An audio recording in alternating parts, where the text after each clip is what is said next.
हम 3 दोस्त गांव में शादी से वापस आ रहे थे। रात के 2 बजे का वक्त था।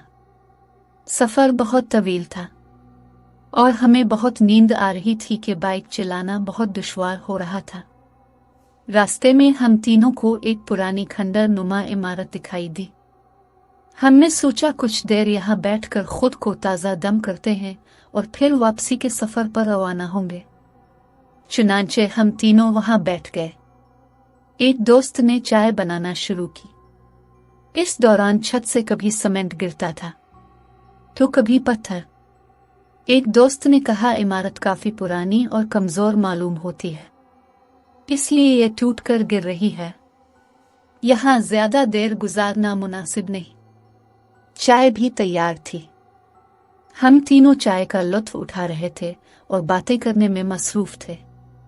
तब हमें उस इमारत के एक कमरे में आग जलती दिखाई दी। हमने सोचा कि आखिर ये कौन है जो रात के इस वक्त हमारे अलावा यहाँ मौजूद है। कोई जराइम पेशा इंसान तो नहीं। सोचने की बात यह थी कि रात के 2 बजे वो इस सुनसान इमारत में क्या कर रहा है। हम तीनों उठकर देखने के लिए गए तो पांव के नीचे से जमीन निकल गए। इमारत के इस कमरे में एक सफेद सायानुमा चीज, जिसकी जसामत तो इंसानों जैसी थी पर चेहरे के कोई खदोखाल वाजे न थे, आग के पास बैठा हमें घोर रहा था। ये मंजर देखते साथ हम वहां से भागे। जैसे तैसे करके हम घर पहुंचे और तीनों ही बीमार पड़ गए। ये वाकये आज भी सोचते हैं तो रूंटे खड़े हो जाते हैं।